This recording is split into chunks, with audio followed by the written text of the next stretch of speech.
Hello friends and welcome back to study GS with Shivam. तो आज medieval history of Uttarakhand Uttarakhand GK की जो series चलाई हुई है मैंने उसका लेक्चर 3 है and we will continue our medieval history of Uttarakhand. Last lecture 2 में मैंने जो है आपको कटियूरी डायनेस्टी के बारे में पूरा पढ़ा दिया। तो लेक्चर 2 में हमने मिडिवल हिस्ट्री स्टार्ट की थी, कटियूरी डायनेस्टी हमारी हो चुकी है। In lecture 3, we will look into the Kumaon region in more detail। और आज हम अपनी इस लेक्चर में चंद डायनेस्टी के बारे में पढ़ेंगे। ओके, सो चंद डायनेस्टी के बारे में आज हम पढ़ने वाले लेक्चर 3 है। एंड लेक्चर 1 में हमने एंशिएंट हिस्ट्री की थी। लेक्चर 2 में हमने मिडिवल हिस्ट्री का फर्स्ट डायनेस्टी जो है कटियूरी डायनेस्टी को पढ़ा था। तो जितने भी मेरी सब व्यूअर्स जो नए चैनल पे जुड़े हैं तो उनके लिए कंटेक्स्ट में बताने के लिए ये उत्तराखंड जीके की सीरीज चल रही है, जहाँ पे मैं उत्तराखंड जीके जो है पॉलिटी, हिस्ट्री, ज्योग्राफी, इकोनॉमी जितनी भी है पीसीएस लेवल तक की मैं जो है कराऊंगा इस चैनल पे। ठीक है, एंड मेरा पर्पस यही है कि नेक्स्ट 15-20 डेज में जो है मैं ये सारी चीज़ें ख़त्म कर दूँ। सो चीज़ें बहुत सारी करनी है, I know I am very late, but now I think I will be more regular. And let's start our video, the video lecture today. Okay, so उससे पहले मैं आप लोगों को बता देता हूँ स्टडी मटेरियल उत्तराखंड का पीसीएस का कौन कौन सा अवेलेबल है।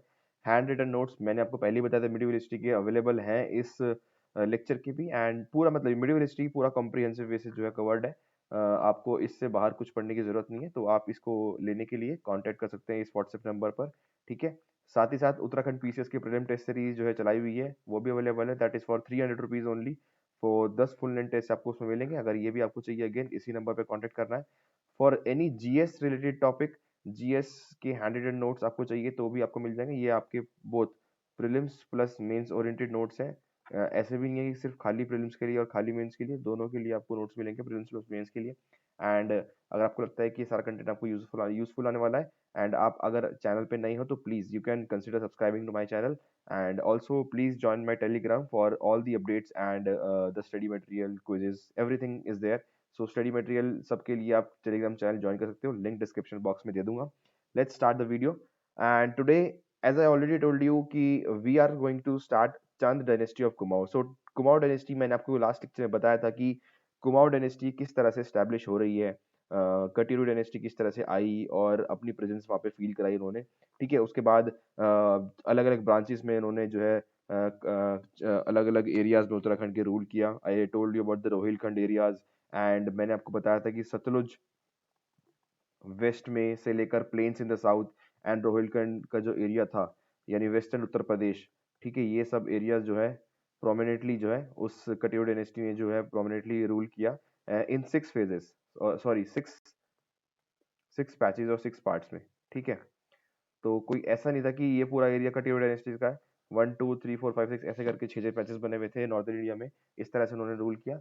एंड आफ्टर देयर डिसइंटीग्रेशन, और you can say after their decline, after decline of Katyuris, उसके बाद क्या हुआ, बहुत सारी प्रिंसिपैलिटीज जो है अपनी जो है उत्तराखंड में छोटे छोटे किंगडम्स, छोटी छोटी सी डायनेस्टी जो है निकलनी शुरू हुई। बिकॉज मैंने आई already told you in the last lecture also कि जब भी एक मेजर रूल खत्म होगा उसके बाद छोटी छोटी डायनेस्टी निकलना शुरू होंगी। तो एक तरह से इस पूरे रीजन में कटियो डायनेस्टी जो है एक पूरी जो एक मेजर डायनेस्टी थी।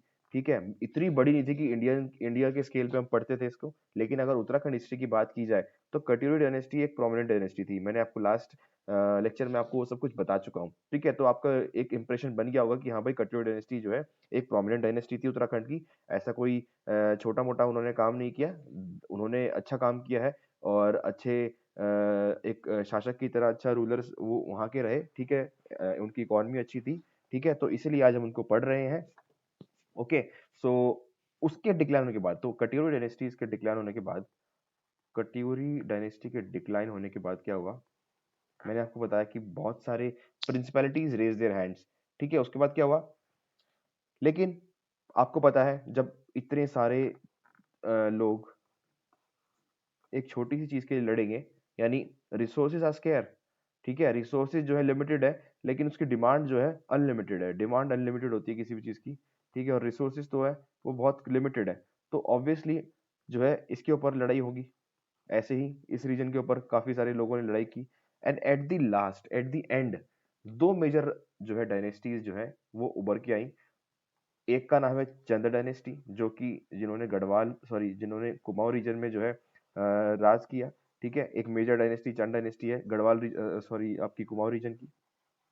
And the other one is obviously Pawars in Garhwal. ठीक है, so after the decline of कटियोली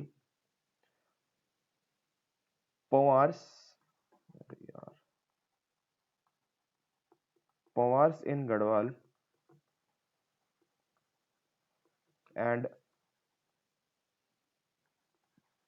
chance in Kumaon. ठीक है, कटियोली डायनेस्टी के बाद पवार ने गढ़वाल रीजन पे जो है अपना रूल जो है स्थापित किया, और चांद ने कुमाऊं रीजन में जो है अपना रूल जो है स्टार्ट करना शुरू किया।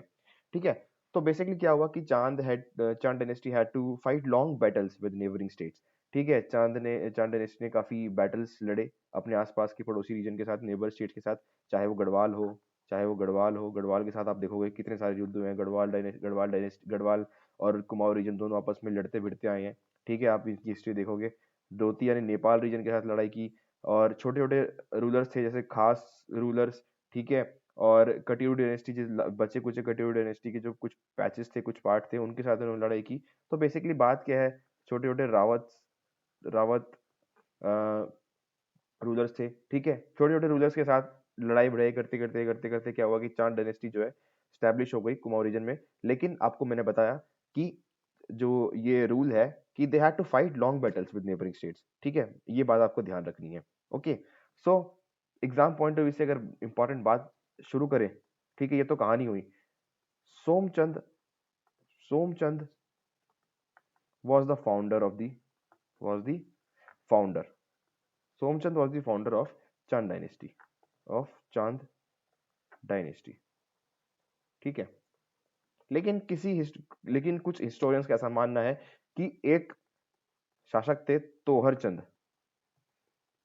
तो कुछ हिस्टोरियंस मानते हैं कि तोहर चंद जो है इस डायनेस्टी के फाउंडर हैं। But as far as concern जो रिलेवेंट एग्जाम्स के पॉइंट ऑफ व्यू से बनता है, तो सोमचंद ही हम मानेंगे। Somchand was the founder of the China dynasty. ठीक है, तो ऐसा माना जाता है कि सोमचंद जो है Somchand married actually the only daughter of the last Katyuri king Brahmadev. Last king जो थे कटियोरी डायनेस्टी के, ब्रह्मदेव, उनकी बेटी से उनका विवाह हुआ था। ब्रह्मदेव, ठीक है, लास्ट रूलर थे। 685 एडी के अराउंड की बात है, ये 685 एडी के अराउंड बात है। ब्रह्मदेव लास्ट रूलर ऑफ कटियोरी, इनकी बेटी से इनका विवाह हुआ, और उसके बाद इन्होंने थ्रोन पे जो है ये राजा बने। उसके बाद राजा बने। Somchand set up his capital. उन्होंने अपनी कैपिटल कहाँ बनाई? चंपावत में। कैपिटल उन्होंने बनाई चंपावत में।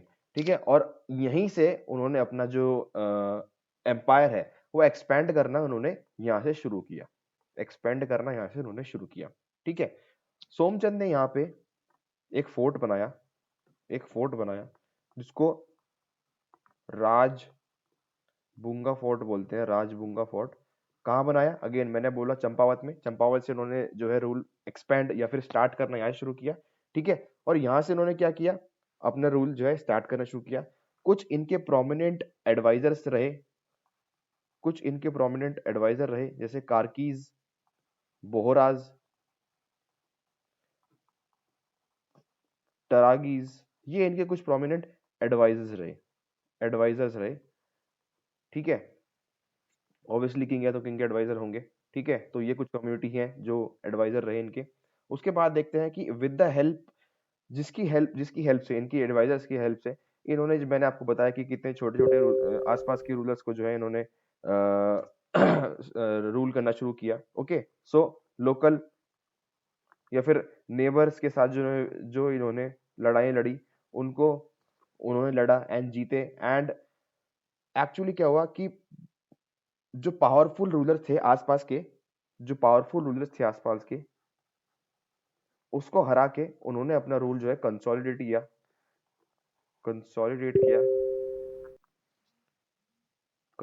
किया and he established his empire he established his empire, established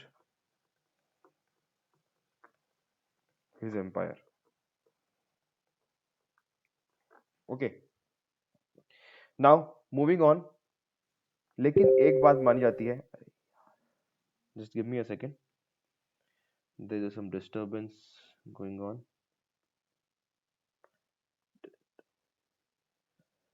just give me a second, yeah, now it's fine. Okay, so consolidate किया, एस्टैब्लिश किया इन्होंने एम्पायर, लेकिन लेकिन सोमचंद ने क्या किया, मैंने आपको बताया लड़ाइयाँ लड़ी आसपास नेबरिंग के साथ, लेकिन सोमचंद क्या हुआ, सोमचंद कंटिन्यूड टू पे टैक्सेस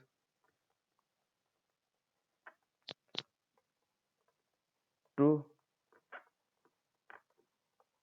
किंग ऑफ दोती, यानी नेपाल के जो किंग थे उनको जो है इन्होंने टैक्स पे करना कंटिन्यू किया, उसको पूरी तरह से जीत नहीं पाए, उस पूरे एरिया को अपने अंदर कैप्चर नहीं कर पाए, ठीक है, तो पे taxes to king of Dutee, ठीक है, और ऐसा माना जाता है कि इन्होंने जो है 721 एडी तक जो है सक्सेसफुली रूल किया है, 721 एडी तक जो है सक्सेसफुली रूल किया है। इसके बाद क्या हुआ, 721 एडी से अगर आप पीरियड देखोगे 1869 तक, 869 तक, इसके बीच में 7 चंद रूलर्स आए, 7 चंद रूलर्स आए, 7 चंद रूलर्स आए। Just let me switch off my laptops wifi, काफी मैसेज आ रहे हैं, I am really really sorry, just give me a second.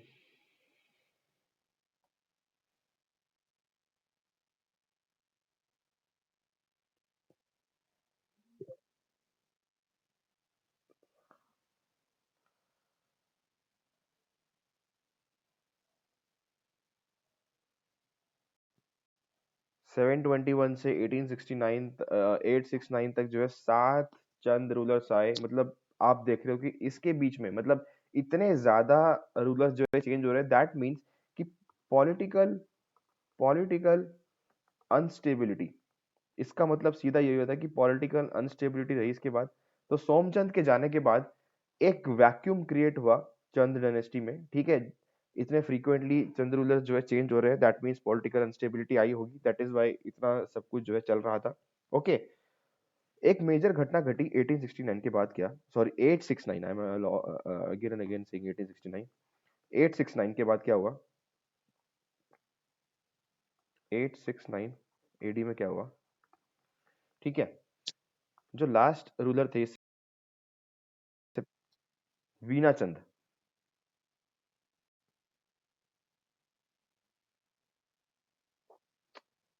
Hang ही बहुत होते हैं यार लैपटॉप,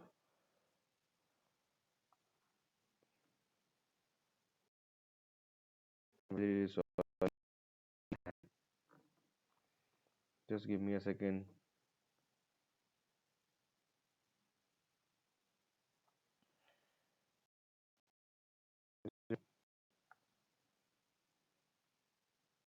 सब बिगाड़ देते हैं ऐसे पढ़ाते वक्त ना।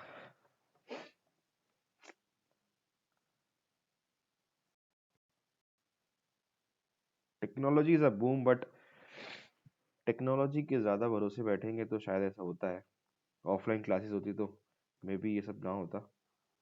Okay, now we are back. तो वीना चंद जो है 1869 में क्या हुआ, Vina Chand died without a heir, यानी बिना किसी एक पुत्र के इनकी मृत्यु हो गई, तो इसके बाद कौन रूल करेगा, ठीक है, तो ऐसा हुआ कि वीना चंद जो लास्ट रूलर थे इनकी मृत्यु हो गई बिना किसी पुत्र के, तो यहाँ पे एक अगेन वैक्यूम क्रिएट हो गया कि कौन रूल करेगा। अरे यार, this is irritating,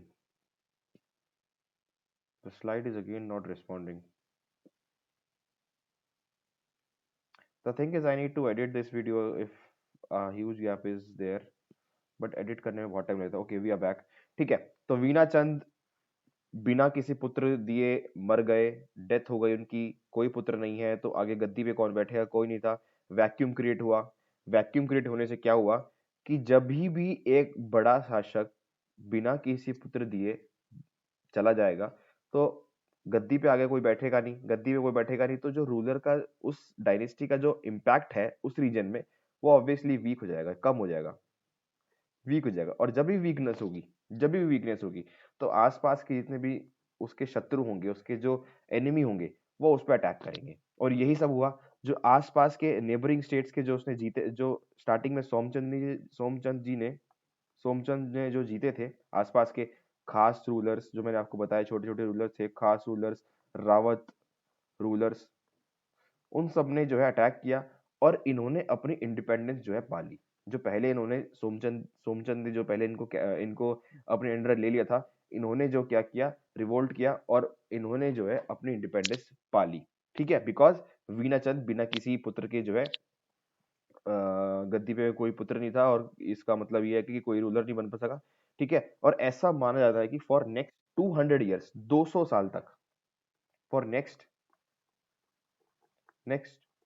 200 years Kumaon remained under खास और Rawat Kings. Kumaon remained under Rawat and, ये खास क्या है, खास कम्युनिटी का नाम है। ठीक है, खास किंग्स, रावत कम्युनिटी, खास कम्युनिटी। ठीक है, इसके अंडर रहा। ठीक है, एंड इन्होंने क्या किया और इसको फिर एक्सपेंड किया नेपाल की तरफ। बट नेपाल को कभी जो है एज सच पूरा कैप्चर नहीं कर पाए। बट ऑब्वियसली उन्होंने जब वो 200 साल तक उन्होंने इस पे राज किया तो ऑब्वियसली उनका अंपायर बड़ा हुआ नेपाल की साइड, कांगड़ा की साइड यानी हिमाचल की साइड, कश्मीर की साइड, कश्मीर की साइड। ठीक है, बिकॉज चंद डायनेस्टी जो है पूरा डिक्लाइन हो चुकी थी। बट इसका कमबैक आएगा, ये कमबैक आएगा। एंड कमबैक आता है, कमबैक आया त्रिलोक चंद के रूप में, त्रिलोक चंद के रूप में। तो अब हम यहाँ से पढ़ेंगे कुछ इंपॉर्टेंट रूलर्स जो चांद डायनेस्टी को मतलब कंट्रीब्यूट किया और जिसको जो हमारे एग्जाम पॉइंट ऑफ व्यू से भी इंपॉर्टेंट बन जाते हैं। ठीक है, ऑलमोस्ट 12 से 15, ऑलमोस्ट 15 ही रूलर्स हैं जो मैंने अपने नोट्स में जिनके बारे में मेंशन किया है। ठीक है, जो मेरे कॉम्प्रिहेंसिव नोट्स में ऑलमोस्ट 15 रूलर्स हैं जो इंपॉर्टेंट रहते हैं हमारे एग्जाम पॉइंट ऑफ व्यू से, चंद रूलर्स के। ठीक है, पीसीएस एग्जाम के लिए। बाकी आप ट्रिपल एस की एग्जाम दे रहे हो तो तब भी आपको गो थ्रू कर सकते हो आप, इतना डीप में नहीं। बट ये नोट्स जो है डीप में है, इसलिए मैं बोल रहा हूँ कि ये नोट्स के अलावा आपको पढ़ने की कोई जरूरत है नहीं, 30 पेज के नोट्स है। तो त्रिलोक चंद इसके बाद आए। त्रिलोक चंद का टेन्योर अगर बात की जाए तो 1275 से 1296 एडी इनके ये आए और इन्होंने जो है चंद डायनेस्टी को जो है दोबारा से खड़ा किया। और इनका एक कंट्रीब्यूशन जो है हमारे एग्जाम पॉइंट ऑफ व्यू से इंपॉर्टेंट है, वो है कि इन्होंने भीमताल फोर्ट जो है एस्टेब्लिश किया, भीमताल फोर्ट एस्टेब्लिश किया to secure his western borders. Western borders को सिक्योर करने के लिए उन्होंने भीमताल फोर्ट जो है एस्टेब्लिश किया त्रिलोक चंद जी ने। तो अगर एग्जाम में आ जाता है कि हु एस्टेब्लिश्ड भीमताल फोर्ट, तो आपको पता होना चाहिए कि Trilok Chand is the man who has established Bhimtal fort. ठीक है, ऐसे ही अगर एक नाम और लूंगा मैं, इंपॉर्टेंट है, ज्ञानचंद। ज्ञानचंद टेन्योर की बात की जाए 1365 से लेकर 1419 तक, ये इनका टेन्योर रहा। इनका इंपॉर्टेंट कंट्रीब्यूशन क्या है और जो हमारे एग्जाम पॉइंट ऑफ व्यू से इंपॉर्टेंट बन जाता है कि he is the first ruler, he is the first ruler to pay tribute, to pay tribute to Delhi sultanate, Delhi sultanate under Firoz Shah Tughlaq, Firoz Shah Tughlaq. ठीक है, उसके बदले में इनको क्या मिला, इसके बदले में क्या किया, सुल्तान ने इनको तेराई रीजन, यानी फिरोज शाह तुगलक ने इनको तेराई रीजन दिया और इनको टाइटल दिया गरुड़ का, इनको टाइटल दिया गरुड़ का। तो एग्जाम में अगेन स्टेटमेंट आ सकती है कि किसने पहली बार या फिर कौन सा फर्स्ट रूलर है जिसने ट्रिब्यूट दी दिल्ली सल्तनत को, किसके अंडर, फिरोज शाह तुगलक के अंदर। ठीक है, तो वो है ज्ञानचंद। तेराई रीजन इन्होंने वापस मतलब भेंट में, फिरोज शाह तुगलक ने भेंट में तेराई चंद रीजन दे दिया और इनको एक टाइटल दिया गरुड़। तो ये भी एग्जाम पॉइंट ऑफ व्यू से इंपॉर्टेंट हो सकता है। अगेन मैं कुछ के ही जो है रूलर्स के कंट्रीब्यूशन डिस्कस करूंगा इस क्लास में। कम बाकी सब तो नोट्स में है ही, तो कोई ज़्यादा फायदा है नहीं यहाँ पे क्लास स्ट्रेच करने का। ठीक है, जो इंपॉर्टेंट इवेंट्स हैं, जो चीज़ें समझने वाली है, वो हम यहाँ पे समझेंगे, ज़्यादा कुछ है नहीं। ठीक है, तो इसके बाद एक मेजर चांद डायनेस्टी के टाइम पे इवेंट होता है। बहुत सारे प्रोमिनेंट रूलर्स हैं। फॉर एग्जांपल आपके लक्ष्मी चंद है, कीर्ति चंद है, रुद्रचंद है। रुद्रचंद बहुत इंपॉर्टेंट है आपके। उसके बाद आपके बाज बहादुर चंद है। ठीक है, बहुत सारे रूलर्स हैं। मैंने ऑलमोस्ट 15 रूलर्स जो है कवर किए हैं, जो एग्जाम पॉइंट ऑफ व्यू से इंपॉर्टेंट है। ठीक है, लेकिन इस वीडियो में हम वो सब डिस्कस नहीं करेंगे। डिस्कस यहाँ पे जो करेंगे, जो कुछ क्रोनोलॉजी या फिर हिस्टोरिकल इवेंट्स बनते हैं। तो अगली बात हम करते हैं कल्याण चंद। कल्याण चंद, इनका टेन्योर है 1729 से 1747 तक। ठीक है, क्योंकि इनका नाम इसलिए क्यों, क्योंकि इसके इन्हीं के टाइम पे रोहिलाज ने अटैक्स किए इन कुमाऊं। इन कुमाऊं, रोहिलाज अटैक इन कुमाऊं। तो आपने अगर कहीं भी कोई भी बुक पढ़ी हो, तो कुमाऊं में रोहिलास के अटैक्स आपने देखे होंगे, पढ़े होंगे। ठीक है, तो उसके बारे में हम बात करेंगे। बाकी सब रूलर्स की जो इंपॉर्टेंट इंपॉर्टेंट कॉन्ट्रीब्यूशंस हैं, वो मैंने नोट्स में दे दिए हैं, as I already told you. ठीक है, तो रोहिलास ने प्रोमिनेंटली अटैक किए। ठीक है, तो ऐसा माना जाता है कि पहला रोहिलास का अटैक जो था, first Rohillas, first Rohilla attack took place in 1743। ठीक है, जिसमें कि रोहिलास के जो लीडर थे, अली मोहम्मद खान के अंडर जो है डिस्पैच हुई। अली मोहम्मद खान ने जो है आर्मी डिस्पैच की, किसके अंडर? हफीज अहमद खान के अंदर रोहिलास की जो आर्मी है वो डिस्पैच की। 1743 में जो है पहला अटैक हुआ। इसमें क्या हुआ? ऑब्वियसली रोहिलास बहुत प्रोमिनेंटली जीते। ठीक है, मतलब इस तरह जीते कि कल्याण चंद जो थे, कल्याण चंद जो थे, वो गढ़वाल में उनको रिफ्यूज के लिए जाना पड़ा, यानी वो भाग गए, कुमाऊं छोड़ गए। Kumaon, he left Kumaon and Kalyan Chand fled to Garhwal to take refuge there. ठीक है, इसके बाद क्या हुआ? रोहिलास ने पूरी सिटी को अच्छे से लूटा, सारी तिजोरियां खाली कर दी, मतलब अच्छे से जो है कहते हैं ना, मतलब बर्बाद कर दिया कुमाऊं रीजन को। तो ये रोहिलास ने अटैक किया and destroyed destroyed Kumaon region. Kumaon region को उन्होंने डिस्ट्रॉय किया। इसके बाद क्या होता है? इसके बाद क्या होता है कि दोबारा क्या हुआ? इनके जाने के बाद, ठीक है, ऐसा होता है कि डिस्ट्रॉयड मेनी टेम्पल्स। ठीक है, कंबाइंड आर्मीज ऑफ कुमाऊं, गढ़वाल। ठीक है, इन्होंने फिर से जो है लड़ाई लड़ी और ये फिर से डिफीट हुए। ठीक है, फिर से डिफीट हुए। तो ये सब लड़ाई के बाद एग्जाम पॉइंट ऑफ व्यू से एक ट्रीटी इंपॉर्टेंट बनती है। एक ट्रीटी इंपॉर्टेंट बनती है। ट्रीटी तो क्या है, ट्रीटी का कोई नाम नहीं है, but treaty important as in बनती है, क्योंकि इसमें जो है कुछ इवेंट्स, कुछ तथ्य जो है इंपॉर्टेंट हो सकते हैं, कुछ फैक्ट्स जो है इंपॉर्टेंट हो सकते हैं एग्जाम पॉइंट ऑफ व्यू से। Again, my PowerPoint is not responding. So Rohillas attack करते हैं, डिस्ट्रॉय करते हैं कुमाऊं रीजन को, फिर वैक्यूम क्रिएट होता है। ट्रीटी में क्या बोला जाता है? Treaties was signed and ₹3 lakh दिए जाते हैं रोहिलास को। 3 लाख दिए जाते हैं और एक एनुअल ट्रिब्यूट बनती है ₹60,000 की। 60,000 की एनुअल ट्रिब्यूट बनती है, जो कि दिए जाती है रोहिलास को। ठीक है, उसके बाद क्या हुआ? उसके बाद क्या हुआ? रोहिलास ऑलमोस्ट 7 मंथ्स, 7 महीने तक अल्मोड़ा में रहे। 7 महीने में अल्मोड़ा रहे और उसके बाद वो चले गए। इसके बाद वो चले गए। उसके बाद क्या हुआ?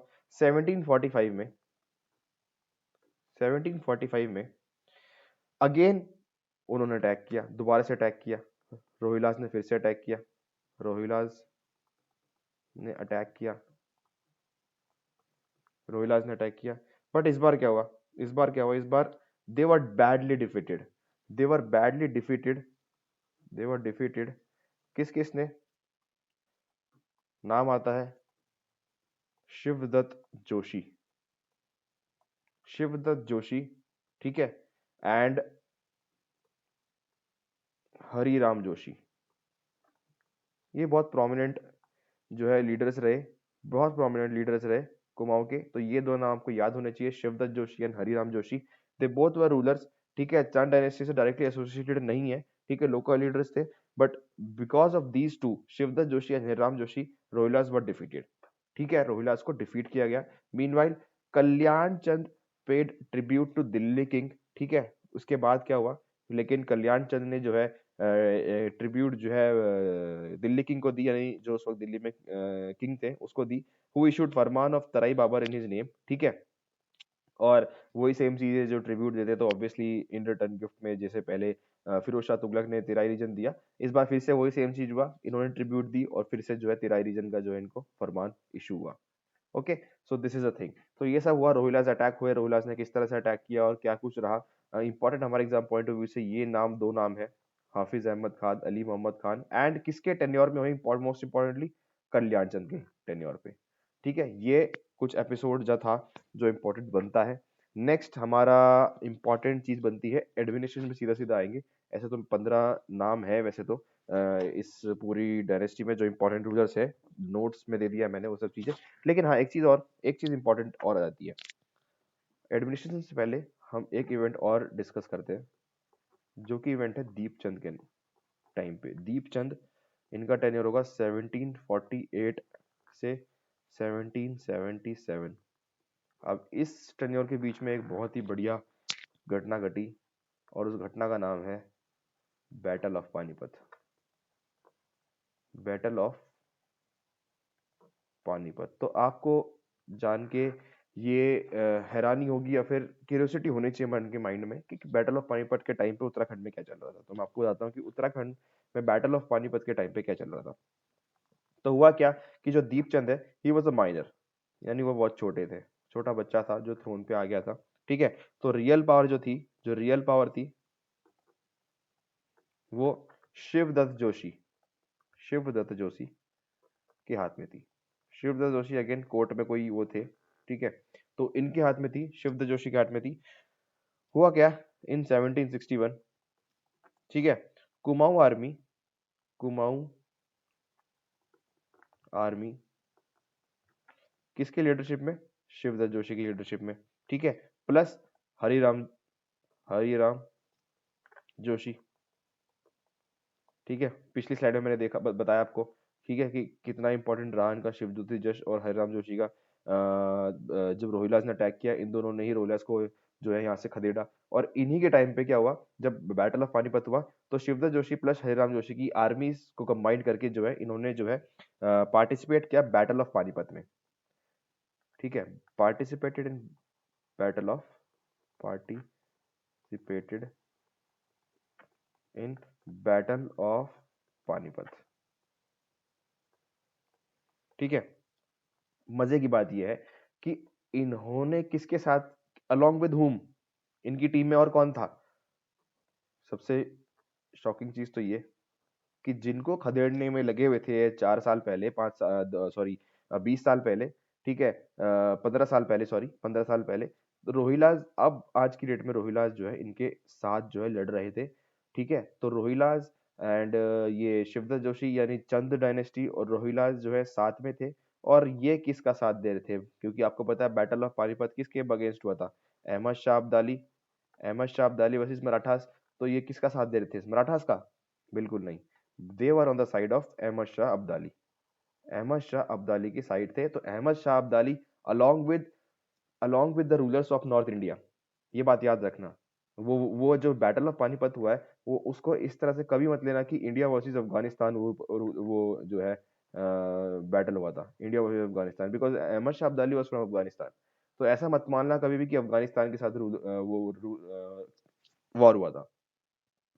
अब अहमद शाह अब्दाली ने क्या किया था, वो इस मेजर रीजन उनका यही रहा जीतने का, कि उन्होंने जो हमारे इंडिया के, नॉर्थ इंडिया के कुछ छोटे रूलर्स थे, उनकी कंबाइंड आर्मीज को यूज किया मराठास के अगेंस्ट, ठीक है। लेकिन फिर भी मराठास एक बहुत बड़ी पावर थी उस वक्त, लेकिन वो तभी भी हारे, ठीक है। वो अलग रीजन से बैटल ऑफ पानीपत जब कभी अगर पढ़ाई करने की मौका मिला हमें, तो तब पढ़ाई करेंगे, बैटल ऑफ पानीपत के बारे में पढ़ेंगे। लेकिन अभी मजे की बात यह है कि जो चंद डायनेस्टी थी वो रोहिलास के साथ जुड़कर और अहमद शामा अब्दाली की टीम में साथ रहकर मराठास के साथ लड़ाई की और बैटल ऑफ पानीपत को अहमद शाह अब्दाली को जिताने में मदद की। ठीक है, ये सब चीजें आपको पता होनी चाहिए। तो क्या हुआ, एक इंपॉर्टेंट चीज और एग्जाम पॉइंट ऑफ व्यू से देख लेते हैं। ये तो रही कहानी, important exam point of view से क्या है और नॉलेज पॉइंट ऑफ व्यू से क्या हुआ कि बैटल में क्या हुआ, एक स्पेशल रॉकेट, एक स्पेशल रॉकेट जिसका नाम था बान, बान, ये कुमाऊं आर्मीज ने यूज किया था और ये काफी प्रोमिनेंटली हेल्प किया मराठा उसको हराने में। तो ये एक वेपन था। तो एग्जाम में आ सकता है कि बान वॉज रिलेटेड टू व्हाट, बान एक क्या है, तो एक ये वेपन है, वेपन था जो कि बैटल ऑफ पानीपत में कुमाऊं आर्मी ने यूज किया था। ठीक है, तो बैटल ऑफ पानीपत खत्म हुआ। इसके बाद क्या हुआ कि जब दोनों रोहिलाज और चांद डायनेस्टी के रूलर्स ने जो है साथ में लड़ाई लड़ी, तो उसके बाद फ्रेंडली रिलेशन जो है एस्टैब्लिश हुए कुमाऊं और रोहिलाज के बीच में। ठीक है, उसके बाद फ्रेंडली रिलेशन जो है एस्टैब्लिश हुए कुमाऊं एंड रोहिलास के बीच में। उसके बाद क्या हुआ, बट जब लड़ाई लड़ी है तो कुछ ना कुछ तो मन में खटास रहेगी। फिर से ये जो है इंटरनल कॉन्फ्लिक्ट का रीजन बना और इंटरनल डिस्टर्बेंसेस बने रोहिलास एंड आपके चांडा डायनेस्टी के बीच में। और फिर से जो है लड़ाइयाँ होनी शुरू हुई, बट इतना मेजर लड़ाइयाँ नहीं हुई कि जो हम किसी के बारे में अलग से पर्टिकुलरली पढ़े। बट ऐसा माना जाता है कि इंटरनल कॉन्फ्लिक्ट भी जो है इसके बाद स्टार्ट हुए। ठीक है, तो ये जो दोस्ती का नाटक था ये लंबा नहीं चला। तो ये था बैटल ऑफ पानीपत का एपिसोड। इसके बाद देख लेते हैं फटाफट से चंद एडमिनिस्ट्रेशन क्या था।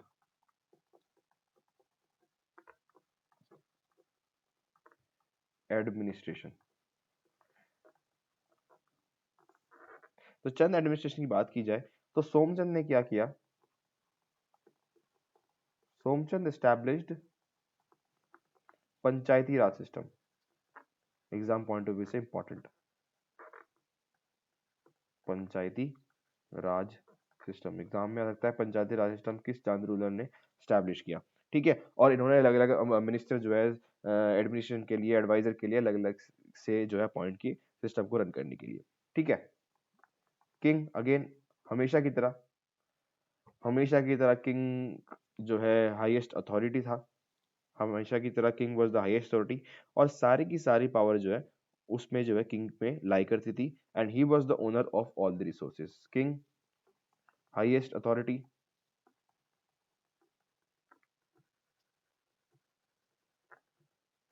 ठीक है, and owner of all resources.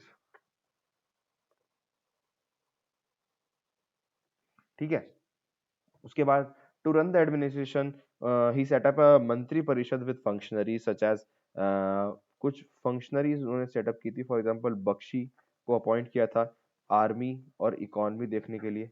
वही ऑफिसर वाला हिसाब की अलग अलग ऑफिसर जो अपॉइंट किए थे अलग अलग सेक्टर्स को देखने के लिए। बख्शी का काम ये था। वजीर का काम क्या था, वजीर का पूरा एडमिनिस्ट्रेशन एज अ होल देखने के लिए। लेखिया, नाम से पता लग रहा है, रिकॉर्ड कीपिंग। तो ये सारी पोस्ट इंपॉर्टेंट हो जाती है एग्जाम पॉइंट ऑफ व्यू से। कुछ भी पूछ लेंगे कि लेखिया का काम क्या था, अलग अलग 4 ऑप्शन आ जाएंगे, उसमें से आपको बताना होगा कि इसका काम क्या था, इसका काम क्या था। ठीक है, ये सारी डिटेल में नोट्स में दे दी है। तो अलग अलग से ऑफिसर्स इंचार्ज किए। उसके बाद क्या हुआ, अगेन जैसे हमने कंटिन्यू डायनेस्टी में पढ़ा, kingdom was again divided into Pargana. Kingdom जो है परगना या फिर प्रांत जिसको बोलते हो आप, परगना प्रांत में जो है डिवाइडेड था। एंड प्रांत was divided into villages and cities. District उपारिका जो हमने लास्ट सेशन में पढ़ा था। ठीक है, ऐसे डिवाइडेड था पूरा किंगडम। और अलग अलग ऑफिशियल्स जो है डिसाइड किए हुए थे टैक्स कलेक्ट करने के लिए, टैक्स कलेक्ट करने के लिए। फॉर एग्जाम्पल जैसे मैं आपको बता देता हूँ कि रोजीना एक रोजीना, ठीक है, रोजीना क्या था, एक तरह का लैंड था जिसमें से कि रेवेन्यू जो है सिर्फ और सिर्फ सैलरीज को देने के लिए जो है यूज की जाएगी। रोजीना एक तरह का लैंड था, एक तरह का लैंड था जिसमें जिसकी रेवेन्यू जो है सिर्फ सैलरीज देने के लिए काम आएंगी। ठीक है, ऐसे ऐसे छोटे छोटे टर्म्स है जो इंपॉर्टेंट हो सकते हैं एग्जाम पॉइंट ऑफ व्यू से। फॉर एग्जांपल आ जाएगा what is meant by Rohina, कि रोहिना किस चीज को क्या मतलब क्या होता है। ठीक है, ऐसी एक टर्म इंपॉर्टेंट है थटवान, थटवान THATWAN। ये क्या था basically, these are the land owners who used to grow crops and pay revenue to state. ठीक है, लैंड ओनर्स थे जो क्रॉप्स को ग्रो करते थे और रेवेन्यू देते थे स्टेट को, रेवेन्यू देते थे स्टेट को, रेवेन्यू टू स्टेट। ठीक है, इसके बाद देखें तो जस्टिस डिलीवरी सिस्टम क्या था। जस्टिस डिलीवरी यानी इंसाफ की लड़ाई कैसी लड़ी जाती थी, जस्टिस डिलीवरी कैसे था। तो जस्टिस डिलीवरी की अगर बात करें कि all the crimes in the rural areas including civil, criminal, religious and of petty nature were to be resolved by the panchayat. So panchayat का मेजर रोल था। तो majority of the cases were resolved by panchayat. उसके बाद आती है courts की। तो court में बहुत ही रेयर केसेस आते थे, ऐसा माना जाता है कि बहुत रेयर केसेस जो है use to go to the courts.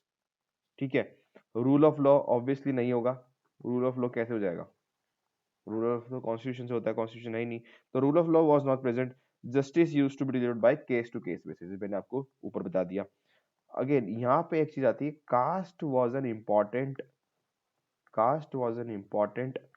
Factor in deciding the punishment. यानी कास्ट जो इंपॉर्टेंट फैक्टर थी पनिशमेंट डिसाइड करने के लिए। तो वो कहावत मेरे को याद आ गई कि जो history repeats itself basically, very short, history repeats itself. आपको बताता हूँ मैं कैसे। आप जब भी एंशिएंट हिस्ट्री या फिर मिडिवल हिस्ट्री पढ़ोगे ना, तो आपको ये चीज बहुत प्रोमिनेंट दिखाई देगी। Basically most important ancient India में, एंशिएंट की कास्ट को किस तरह से यूज किया गया अलग अलग चीज में। ठीक है, caste was an important factor in deciding the punishment. कि ऑब्वियसली अपर कास्ट को पनिशमेंट कम होगा, लोअर कास्ट को पनिशमेंट ज्यादा होगा सेम ऑफेंस के लिए। ठीक है, एंड आई टोल्ड यू कि हिस्ट्री रिपीट्स इटसेल्फ। तो आपको पता होगा कि जब Irwin sorry Ilbert bill controversy हुई मॉडर्न इंडिया के टाइम पे, मॉडर्न इंडिया के टाइम पे आप पढ़ते हो इल्बर्ट बिल कंट्रोवर्सी। ठीक है, तो उसमें क्या होता था कि उस कंट्रोवर्सी बेसिकली ये था कि यूरोपियन जज होते थे, यूरोपियंस जज होते थे और इंडियन जज होते थे, और इंडियन जज होते थे। ठीक है, तो इंडियन जज को बेसिकली अलाउ नहीं था किसी ब्रिटिशर्स या फिर किसी यूरोपियन को जो है जो है जज करना। यानी अगर कोई क्राइम करता है, यूरोपियन क्राइम करता है, यानी कोई इंग्लिश या फिर कोई ब्रिटिश क्राइम कर, कोई ब्रिटिश आदमी है वो क्राइम करता है, तो उसको सिर्फ और सिर्फ यूरोपियन जज ही जज कर पाएगा, उसको इंडियन जज नहीं कर पाएगा। ठीक है, तो ये लड़ाई थी, इल्बर्ट बिल कंट्रोवर्सी आप लोगों ने पढ़ी होगी। तो कहने की बात यही है कि इंडियंस बेसिकली तब क्या चाहते थे कि हमें भी इक्वालिटी मिले, हम भी जो है हमारे साथ ये भेदभाव क्यों है। तो यहाँ पे क्या होता था, caste was an important factor in deciding the punishment. तो ऐसी खुद के लोगों ने इंडिया में जो है यहाँ पे ऐसे ही काम किया है। ठीक है, और बाद में मॉडर्न हिस्ट्री में ये सब चीज जो है रिपीट होती है। ठीक है, पहले कास्ट कास्ट जो है इंडिया के लोगों ने खेला। ठीक है, यहाँ पे जितने भी रूलर्स रहे, कास्ट सिस्टम रहा, पेट्रियार्कल रही, ये सब चीजें जो रही सोसाइटी की। ठीक है, ये सब आप एंशिएंट हिस्ट्री में पढ़ोगे। तो कहने की मतलब क्या है, हिस्ट्री रिपीट इटसेल्फ। ये जो बाद में जो इंडिया के साथ नाटक हुआ, ये इन्होंने पहले नाटक बहुत अच्छे से इंडिया में किया है।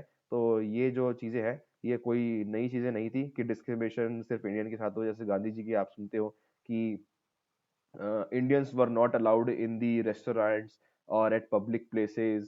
So this used to happen in India a lot. Caste system was prevailing in India. ठीक है, तब तो हायर कास्ट जब जाती थी तब तो कोई कुछ नहीं बोलता था। ठीक है, तो discrimination was there and it was started by Indians only. ठीक है, इंडिया ने स्टार्ट किया था, और इंडिया के ऊपर ये जब लागू हुआ, ब्रिटिशर्स ने आके इंडिया के ऊपर डिस्क्रिमिनेट किया, अपर कास्ट पे डिस्क्रिमिनेट किया। तो इनको लगा कि हाँ भाई डिस्क्रिमिनेशन क्या होता है, ये तो हम सदियों से सालों से करते आए हैं। ठीक है, तो उसके बाद इनको फील हुआ, उसके बाद इन्होंने लड़ाई लड़ी। तो ये सब चीज जो है मैं आपको बताना चाहता हूँ कि एंशिएंट हिस्ट्री के टाइम से चल रहा है, ये कोई नंगा ये जो नया चीज नहीं है। ठीक है, तो coming back to the topic, caste was an important factor in deciding the punishment and wife या फिर females and children, wife and children were sorry wife and children, not females, wife and children were considered as public property. Sorry, personal property, not public. I'm really sorry. Considered as private property. तो बच्चे और पत्नियां जो होती थी वो private property को जो की तरह कंसिडर की जाती थी। Again very very bad practice that was used to be followed. Thank God it is not prevailing right now. So moving on with the social system now. ये तो justice delivery system था जो हमने discuss किया. Now coming on the social system of Chand Kingdom. Social system. हालांकि social system हमने पिछली lecture में पिछली स्लाइड में देख लिया है, but nevertheless again caste and subcaste थी। कास्ट एंड सबकास्ट थी, ये तो आपको पता भी नहीं हो तब भी लिख दो, तभी भी आप कह सकते हो सब कास्ट एंड सब कास्ट तो थी। ठीक है, ब्राह्मण, राजपूत, क्षत्रिय, भोटिया, शूद्रा, राजीवन, रावत, ये सब जो प्रिवेल करते थे। उसके बाद इंपॉर्टेंट ट्राइब्स की अगर बात की जाए तो Tharu and Boksa were the important tribes, were the important tribe. तो इंपॉर्टेंट ट्राइब ये दो थी। ठीक है, और ड्यूरिंग 8th सेंचुरी के टाइम पे क्या होता है कि जैनिज्म आया, यानी अदर रिलीजन भी प्रिवेल करता है। And during 12th to 13th century Mahayana form of Buddhism, Mahayana Buddhism, Buddhism के जो है अलग अलग पार्ट्स हुए, महायान, हीनयान। ठीक है, तो ये सब चीजें जो है आपको बुद्धिज्म में एंशिएंट इंडिया में आपने पढ़ी होगी। ठीक है, ये जो है एंटर होता है। तो कहने का मतलब जैनिज्म और बुद्धिज्म भी प्रिवेल किया सोसाइटी के अंदर। ठीक है, मुस्लिम्स का क्या रोल था, मुस्लिम्स का क्या सीन था कि मुस्लिम क्या हुआ, बाज बहादुर, अगेन जस्ट गिव, तो बाज बहादुर चंद जिसने जो है बाजपुर की सिटी बनाई है, तो Baz Bahadur appointed Muslims in high places. ठीक है, उन्होंने जो है मुस्लिम्स को अपॉइंट किया। तो कहने की बात कि मुस्लिम्स भी सोसाइटी में थे। ठीक है, और जब रोहिलास अटैक कर रहे थे तो उसका मतलब मैंने आपको बताया कि मुस्लिम की एंट्री हो चुकी थी। तो रोहिलास के अटैक्स के कारण भी, रोहिलास की एंट्री के कारण भी जो है मुस्लिम्स की जो है एंट्री हो चुकी थी, मुस्लिम्स की एंट्री हो चुकी थी। But Muslims were prominently there in Uttarakhand way back. जब सोमचंद के टाइम से हम पढ़ते हैं, सोमचंद के टाइम से जो है Muslims were there in the state. So it is not कि रोहिलास के आने के कारण ही मुस्लिम्स की एंट्री हुई है, सो नथिंग लाइक दैट। ठीक है, एंड मूविंग फॉरवर्ड अगेन वेश्या कम्युनिटी, वेश्या कम्युनिटी भी तेरा रीजन के आसपास जो है स्टैब्लिश हुई। वेश्या कम्युनिटी भी जो है प्रिवेल करती है। And marriage marriage followed caste system strictly, caste system strictly, यानी कास्ट सिस्टम के यानी कास्ट के हिसाब से मैरिज होती थी, आज भी होती है जो, बट ये स्ट्रिक्टली वर्ड जो है आज की डेट में इम्प्लाई नहीं करता है, इतना स्ट्रिक्ट नहीं रह गया है। ठीक है, मैरिज फॉलोड कास्ट सिस्टम, ये भी जो है एक जो है फीचर था। एक मजे की बात मैं आपको बताता हूँ, यहाँ पे एक प्रथा होती थी टेक का विवाह, टेक का विवाह, ये एक टर्म है। इसमें बेसिकली क्या होता था, जो आज के डेट में डाउरी या फिर दहेज जिसको बोला जाता है, कि जो उसकी प्रथा है ना, इसमें उल्टा होता था बेसिकली कि दूल्हा दुल्हन के लिए सामान लेके जाता था। तो ये टेक का विवाह प्रथा थी, और ये जो है तो बेसिकली क्या होता था, this is a custom in which grooms family, यानी जो दूल्हे की फैमिली है, use to pay some money to bride family. ठीक है, दुल्हन की फैमिली को जो है कुछ पैसे दिए जाते थे। तो ये सिस्टम था टेक का विवाह, जो कि इनके सिस्टम में जो फॉलो होता था। Next is next is polygamy जो है प्रिवेल थी, यानी एक से ज्यादा शादी कर सकते थे मेंस। ठीक है, polygamy was present, but was present but rarely was used, and mostly जो है सिर्फ और सिर्फ रिच पीपल ही इसको करते थे, यानी जो अमीर आदमी थे वही जो है दो चार बीवी रखते थे। और पॉलीगैमी जो बेसिकली वहाँ पे थी सोसाइटी में। Evidence of window remarriage and न्यूक प्रथा हैज बीन फाउंड। ठीक है, विडो रीमैरिज भी होती थी, ऐसा नहीं है कि विडो रीमैरिज यानी जो है रीमैरिज मैरिज। ठीक है, विडो रीमैरिज मतलब जो लोग जो जिनके हस्बैंड की डेथ हो जाती है, उसको हिंदी में बोलते हैं, आई एम फॉरगेटिंग, मैं भूल रहा हूँ। ठीक है, तो बेसिकली जिन फीमेल्स की जो हस्बैंड की डेथ हो जाती है, ठीक है, वो उनको विडो बोलते हैं। ठीक है, तो उनकी रिमेज भी पॉसिबल थी सोसाइटी में। So this is how the society prevailed. तो ये बेसिकली सोसाइटी थी। उसके बाद कुछ कुछ फीचर्स और देखते हैं कि folk songs, religious festivals, fairs were the main source of entertainment. Entertainment के क्या सोर्स थे? फोक सॉन्ग्स, फेस्टिवल्स, तो ये बेसिकली एंटरटेनमेंट के सोर्स थे। ठीक है, एजुकेशनल की बात की जाए तो education was mostly delivered at home. Public school नहीं थे, पब्लिक स्कूल नहीं थे पब्लिक स्कूल नहीं थे, तो घर पे ही एजुकेशन होती थी। ठीक है, लेकिन एक अच्छी बात ये थी कि education was open to all. Education was open to all. ठीक है, इवन अमंग लोअर कास्ट।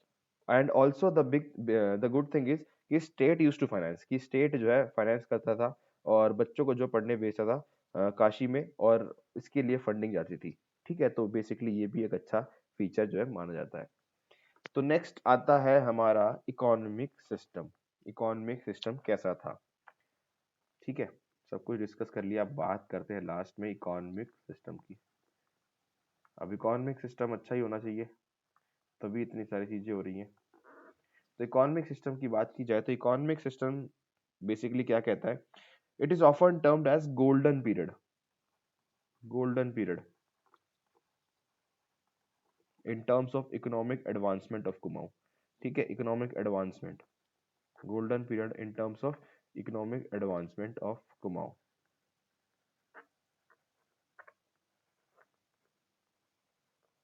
ठीक है, तो इकोनॉमी वाइज अच्छा था। बेसिकली क्या था? As always agriculture dominated society थी। ठीक है, with cultivators paying type of taxes. Cultivators अलग अलग तरह के टैक्सेस देते थे। ठीक है, उनमें से एक फेमस है 36 रकम एंड 32 कलम, एक तरह से टैक्स है। ठीक है, ये टैक्स होता था विच इंक्लूड लैंड रेवेन्यू। ठीक है, ये एक तरह का टैक्स है। ठीक है, एक तरह का टैक्स है कटक, जो कि basically tax collected to pay salary to the army. Salary to army, जो टैक्स जो है, जो टैक्स का पैसा सैलरी देने के काम आता था आर्मी को। ठीक है, एक तरह का टैक्स है saga, tax on reverse, reverse पे भी टैक्स लगता था। ठीक है, तो बेसिकली ये टैक्स सिस्टम प्रिवेल कर रहा है। एग्रीकल्चर है, उसके बाद mining. Mining was important source of economic activity and income. उसके बाद माइनिंग के बाद फॉरेस्ट। उत्तराखंड में जंगल है तो जंगल का यूज करो, यूज किया, फॉरेस्ट आया। और करेंसी की बात की जाए तो जैसे हमने कटियोर डायनेस्टी में देखा था कि करेंसी तो थी नहीं, तो बार्टर सिस्टम या फिर इसको बोलते हैं जजमानी सिस्टम जो है फॉलो किया जाता था। तो यहाँ पे करेंसी सिस्टम है, एंड करेंसी वाज टका। ठीक है, टका जो है करेंसी थी, और ये कॉपर कॉइन थे, बेसिकली कॉपर कॉइन थे। ठीक है, और इसको जो है along with which Mughal currency was also used with time to time. टका के साथ मुगल करेंसी भी जो है कभी कभार यूज की जाती थी। तो taka was not the only currency used during the time of Chandragupta. ये भी ध्यान रखना है। अगली चीज आती है ट्रेड। ट्रेड की बात की जाए, trade with trade was an important activity, की ट्रेड भी इंपॉर्टेंट एक्टिविटी थी, जो कि भोटिया कम्युनिटी। ठीक है, भोटिया कम्युनिटी क्या है, engage in trade with Tibet. Tibet के साथ जो है ट्रेड करती थी। ये तो एक फीचर रहा है भोटिया कम्युनिटी का, हम पढ़ते हैं। And also carried out with Garhwal, Delhi, Nepal. ठीक है, तो तिब्बत के साथ, नेपाल के साथ, दिल्ली के साथ, गढ़वाल के साथ, तो ये सब के साथ ट्रेड होता था। तो ट्रेड भी एक इम्पोर्टेंट सोर्स ऑफ इनकम था। ठीक है, तो ये सब हमने इकोनॉमिक सिस्टम देख लिया। Now let's talk about the disintegration. Chand dynasty जो है डिसइंटीग्रेट कैसे हुई? तो स्टार्टेड कब हुआ? 1720 के अराउंड क्या हुआ? When Devi Singh ascended the throne. ठीक है, और देवी सिंह माने जाते थे सबसे कमजोर रूलर जो है। देवी सिंह एक कमजोर रूलर जो है, थ्रोन पे जो बैठे 1720 से। और 1790 में जो है फाइनली जो है गोरखास के हाथों गोरखास के हाथों डिफीट हो गए, और चंद डायनेस्टी का जो है एम्पायर जो है खत्म हो गया, ठीक है, एंड हो गया, ठीक है।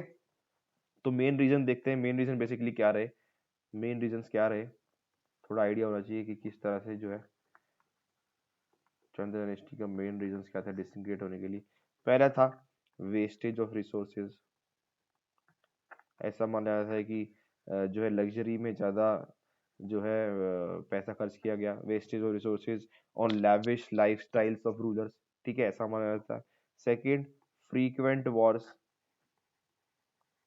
फ्रीक्वेंट वॉर्स, चाहे वो गढ़वाल के साथ हो, चाहे वो नेपाल के साथ हो, चाहे वो रोहिल्लास के साथ हो, तो इस तरह माना जाता है कि बहुत ज़्यादा ही लड़ाई लड़ ली इस चंद्र डायनेस्टी ने। तो इसलिए जब वॉर होता है तो एक्सपेंस होता है, एक्सपेंस होता है तो जो ट्रेजरी है वो कम हो जाती है, तो इसलिए जो है अपना जो है इकोनॉमी जो है, और मैंने बताया था आपको पिछले लेक्चर में कि इकोनॉमी अगर होगी तो एम्पायर होगा।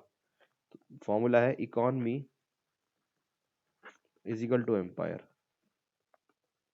ये formula, economy is equal to empire, ठीक है, ये फॉर्मूला है। तो इकोनॉमी नहीं होगी तो एम्पायर कैसे होगा? फ्रीक्वेंट वॉर्स होते हैं, फ्रीक्वेंट वॉर्स होने से क्या होता है, ट्रेजरी जो है, ये जो पैसा है जो है वो कम हो जाएगा, और पैसा कम हो जाएगा यानी इकोनॉमी कम हो जाएगी तो एम्पायर कम हो जाएगा, सिंपल, ठीक है। ये फॉर्मूलेज आपको, ये फॉर्मूलेज माइंड में रख के आप हिस्ट्री पढ़ो, आपको हिस्ट्री पूरी समझ में आएगी, ठीक है। Frequent wars, again disturbances, disturbances in border areas, कभी दिल्ली अटैक कर रहा है, कभी गढ़वाल अटैक कर रहा है, कभी रोहिल्लास अटैक कर रहा है, तो डिस्टर्बेंस ही रहते थे, ठीक है। Next reason is, fourth reason क्या कहेंगे, Rohillas attacked Kumaon under Sardar Ali, they captured Almora in 1744, Rohillas की वजह से, रोहिल्लास ने काफ़ी जो है नुकसान पहुंचाया कुमाऊं रीजन को, ठीक है, ये हमने पढ़ा था अभी पीछे, ठीक है। और मेन जो एक फीचर रहा है हर एक डायनेस्टी का, इंटरनल फाइट फॉर थ्रोन, ये तो एक मेन फीचर है हमारी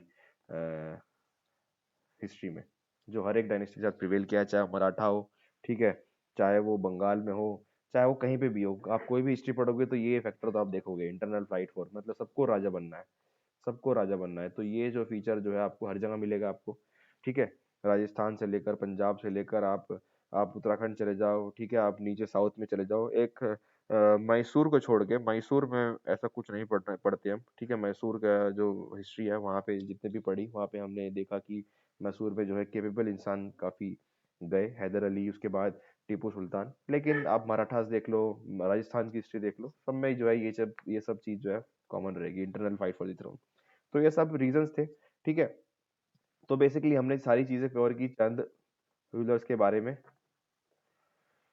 अगेन इम्पॉर्टेंट नोट्स जो है आपको, इम्पॉर्टेंट जितने भी चीज़ें बनती हैं वो आपको नोट्स मिल जाएंगे, आपको व्हाट्सएप करना है मेरे नंबर पर, ठीक है, नंबर मैंने स्टार्टिंग में दे दिया था, ठीक है। एंड टेस्ट सीरीज अगर आपको लेनी है तो again you can message me, enrol आप करा सकते हैं, ठीक है।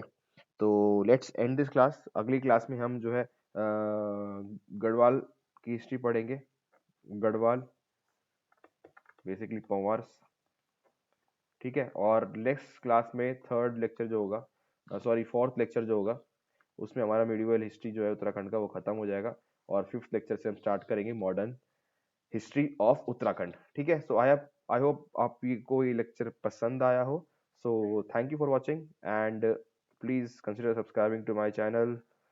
थोड़ी सी मेहनत कर रहा हूँ, थोड़ी सी आप रिवॉर्ड दीजिए, अगर आपको पसंद आ रही है सब चीज़ें तो please subscribe to my channel, also please Telegram channel join कर लीजिए अगर आपको अपडेट सारी चाहिए। So thank you. See you in the next class. Study well. Hope to see you soon. Bye bye.